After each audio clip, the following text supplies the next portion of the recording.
Mamaktada Salai Mirel YouTube channel Sigi Makedi Mayambu Iko Nonata Ramna Observagalina Pune Mjeri Channel Sina Hanagumna Sangnaina video Hapangam Jedri Masiki the Makta Mayamna Nagpio Tashing Namak on the video Shambagi Matamsi later banani Aduga channel Sida Hana Upsekiba YouTuber Shingi income matangda Chamzakiba video singdu Loinabag Reupload Tham Krabani Aduga channel sida makhatana income gi video su hapjararoi aduga income gi matangda video shambiraknaba comment tawbirakhiba mayamna warobidnaba haijari masiga loinana maraktasu channel sida mayamda kanagadaba facts amadi knowledge loiba video su hapjarake masiga ayaba hana lawjakrabani mayamna su ayaba su pipirakle aduga channel sida ngasi puduna lakliba video asidi Malang Green Quaidi Chawe Hainariba Amazon Rainforest Asigi Matangdan Masigi video si Aina Hana Atopa channel Amada Hapsa Kravan Amuhanna Recall Logere Haraga video si Amuhanna Shamzarakan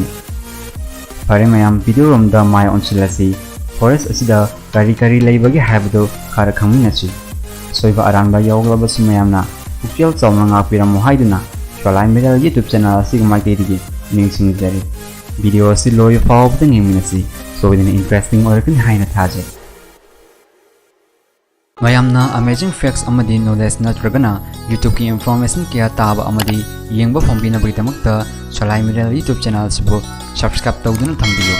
doina na bell icon na besu on tawduna thambiyo masiga maramdi channel sigi anubu video kaya thadorokpa khutin adomgi device aduda thinthaba tawduna phangna bitamakta ni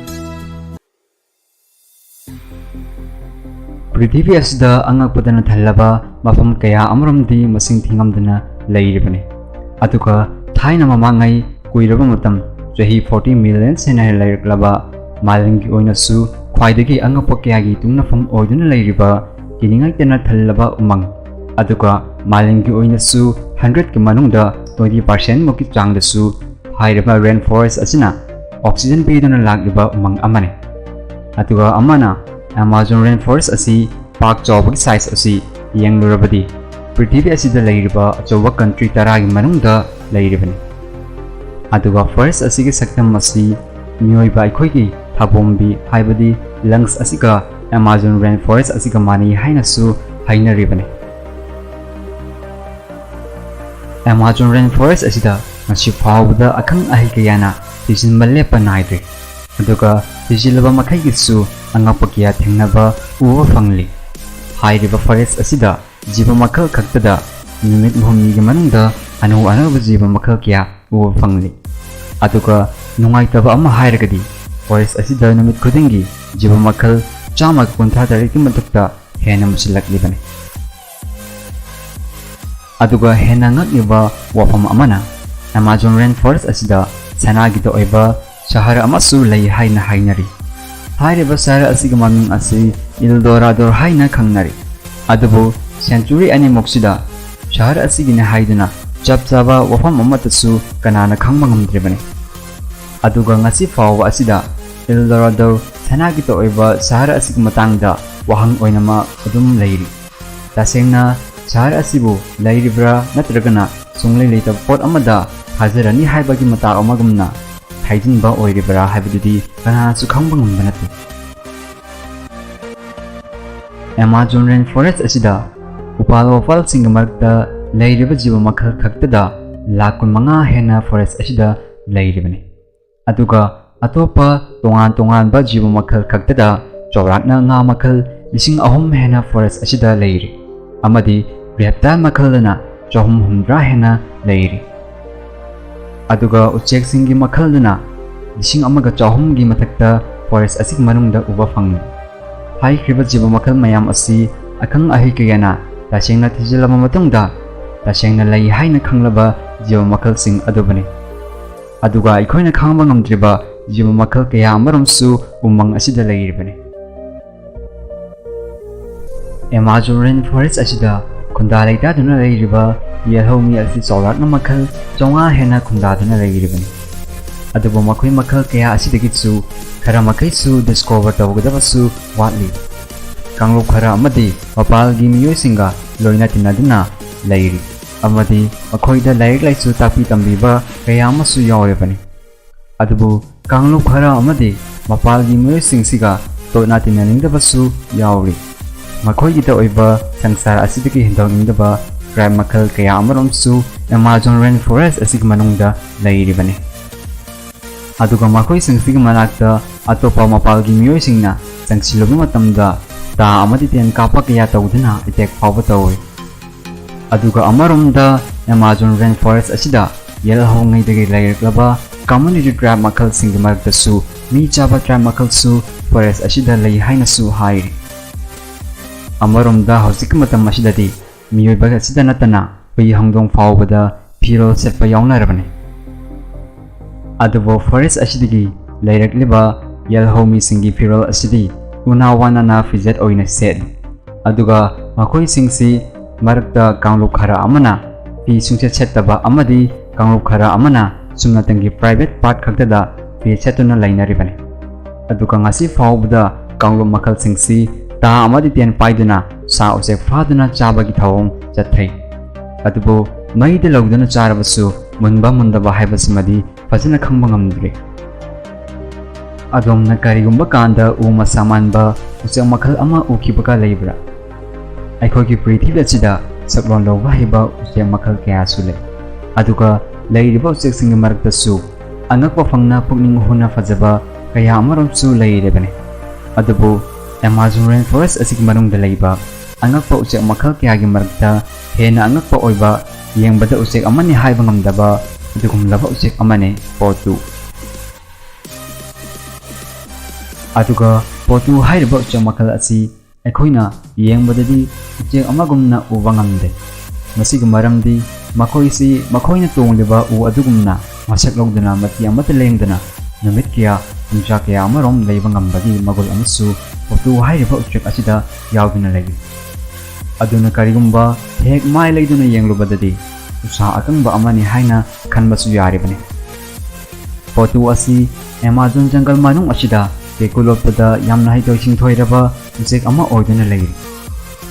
aduga masig usek makhal asi numidangi matang khaktada chen chungjan maning tamna shanaba amadi potu asi shekpi gumna amamada choktaba usek sing marakta potu koba usek asi masu ama oiduna leiribani anga pakyagi laifam oiriba rainforest Amazon rainforest asida chawraba lin makhal kaya amaram su leiribani anga pofangna chawraba lin makhal kaya sule aduga anaconda asi science ki matung innadi 30 feet mukki changda sangi haina hairibani adubo malemgi oina khwaidigi chawraba lin asi matam amada leiramba taitanu buwa hairiba lin asina oiri aduga taitanu buwa hairiba lin asi 42 feet muk sangi haina phongdokibasu laikhrabani aduga amana Amazon rainforest asida research tawduna laikhiba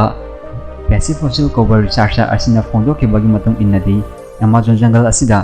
62 feet tagina 70 feet fawbagi sangda sangba anaconda lin u phangki haina phongdokibasu leiri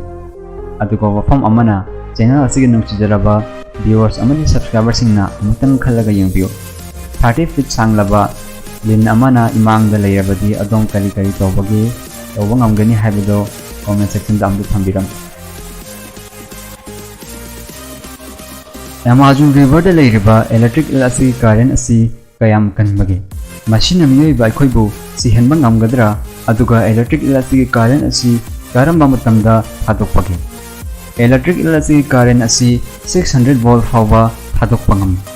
aduga electric asina makhogi current adu puthokduna nga amadi hangoina chingba makhogi majija oina bagidamukta shock tawduna fai adugo current asinadi miyoiba khoidadi sihenbadi ngamde adubo electric asibo taraina khanbadi chumbanati garigumba domna Amazon river asigi ipang iya asida iroiduna leiringaida electric asina hanjin current thadokduna mai chinghanbagi thawng adu tawduna leirabadi iroiduna kangfal joba ngamdringaida iraknaduna kodong thigibasu yaribani amadi electric asigi hingbagi matam asi labadagina electric amomna hena punsiba heli electric asigi labana chawrakna sahi 15 amadi electric amomna sahi 10 muki changda punchiba aduga electric bill asi chaurangna amuktada marum lising ahumgi mathakta hena kopang ngamlibani Amazon Forest asida America gi team amana umang asiga akoibada kari leibagi haibagi matangda hena khangnabagi damakta drone paihanduna yengba matamda Amazon jungle asigi manungda karigumlaba mami khara tahadun leibadu thengnarakhi aduga hairiba mami asibu geoglyph haina khangnaribani loinana forest asigi tongan tongalaba mafum kaya amarumda geoglyph ki mami kaya amasu uba phangni Amazon rainforest asida chaurangna geoglyph asi 450 hena lei haina su phongdokli aduga makhoi asi yamna ariba matamdagi su forest asida direct laba kaya amarum su yauribani chaurangna sahi lising ahum helabasu yauri adubu geoglyph asi kari kamdongna leirambano haibudumadi hauji phawgi matam asida wahang oina asmak lei masi galoinana makhoi si alien ga related oibra haina haikibasu leikrabani adubu haijabagi watani chapchaba pakhum adumakti ngasi phawbada leibana tri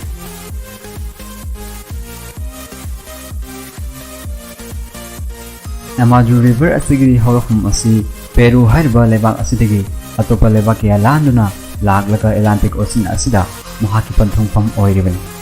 aduga aikhogi prithvi asigi oina khwaidigi sangba river asi Nile River asigi hek mathangda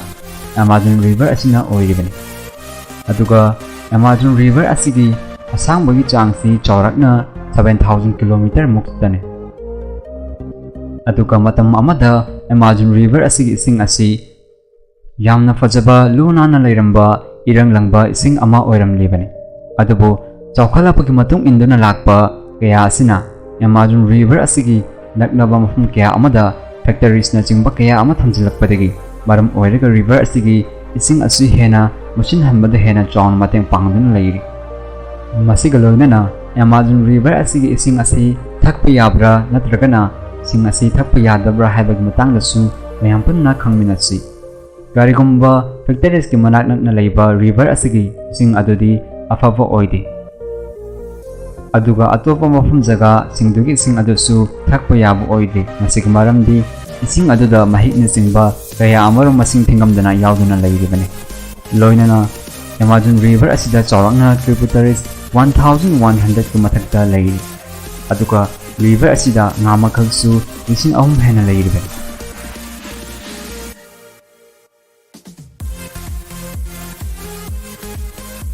Masining asigi Amazon River asigi tentakpa wafung khara